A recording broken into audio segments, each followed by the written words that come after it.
നോക്കൂ, രാമമന്ത്രങ്ങൾ മുഴക്കിക്കൊണ്ട് തെരഞ്ഞെടുപ്പ് പ്രചരണത്തെ നേരിട്ട മോദി ഒരു ഭാഗത്ത് നിൽക്കുന്നു.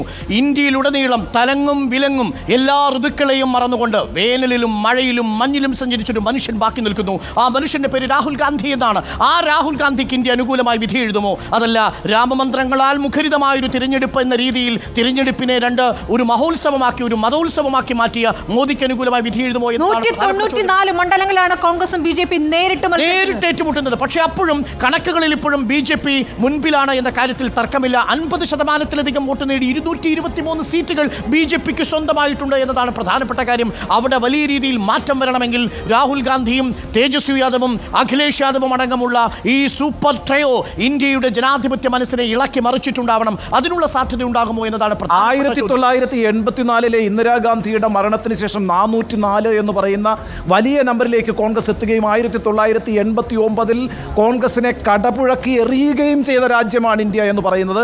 അതുകൊണ്ട് ഈ 224 സീറ്റിലെ 50%-ലേറെ വലിയ വോട്ടെന്ന് പറയുന്നത്, അല്ലെങ്കിൽ ഏകപക്ഷീയമായി നടക്കുന്ന മത്സരം എന്ന് പറയുന്നത്, 194 നേരിട്ട് ഏറ്റുമുട്ടുന്നു എന്ന് പറയുന്നതൊന്നും ഒരു പരിവർത്തനത്തിൻ്റെ കാറ്റ് വീശുന്നുണ്ട് എങ്കിൽ പ്രശ്നമേ അല്ല.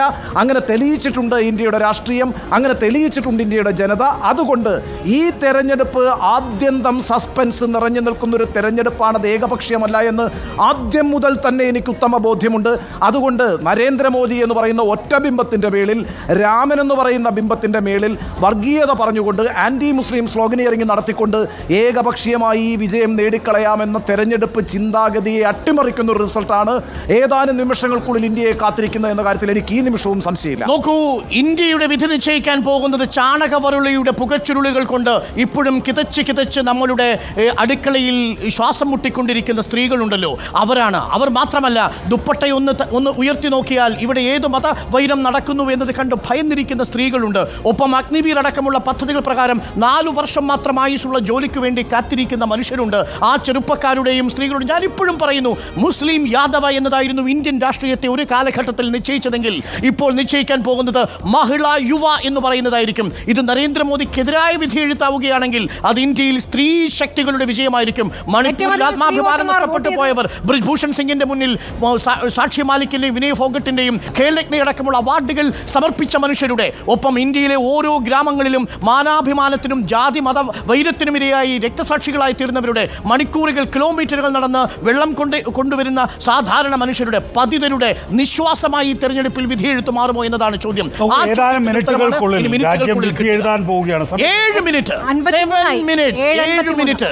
7 മിനിറ്റ് മാത്രം. ഇന്ത്യ ഇനി നിലനിൽക്കുമോ? ഇന്ത്യ എന്ന ആശയം പഴയതുപോലെ ഉണ്ടാകുമോ? കേരളം പഴയ കേരളമാകുമോ എന്ന ചോദ്യത്തിന് 7 മിനിറ്റ്.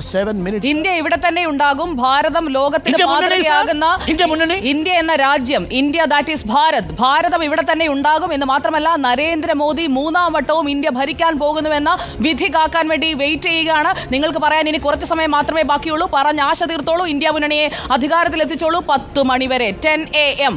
10 മണിക്ക് അങ്ങനെയാണെങ്കിൽ എന്തോ സംഭവിച്ചിട്ടുണ്ട്. രാഹുൽ ഗാന്ധി പറഞ്ഞത് കറക്റ്റാ. ഇലക്ട്രോണിക് വോട്ടിംഗ് മെഷീൻ എണ്ണിത്തീരുന്നതിന് മുമ്പ് 10 മണിക്ക് നരേന്ദ്രമോദിക്ക് അധികാരം നടക്കൂല. പറയട്ടെ, അതായത് വോട്ട് എണ്ണുന്നതിന് മുമ്പ് തന്നെ EVM-നെ കുറ്റം പറഞ്ഞ ആങ്ങളെയും പെങ്ങളും ഇറങ്ങിയിട്ടുണ്ടെന്ന് മാഡം പറഞ്ഞപ്പോൾ അതിനോടൊന്നും പറയാനുണ്ടായിരുന്നല്ലോ. എണ്ണുന്നതിന് മുമ്പ് EVM-നെ കുറ്റം പറയുകയാണ്. തോൽവി മണത്ത് കഴിഞ്ഞു. ഇവിടെയും ആ മണം അടിച്ചു തുടങ്ങി. അതുകൊണ്ടാണല്ലോ പറയുന്നത് ശക്തമായ പ്രതിപക്ഷം.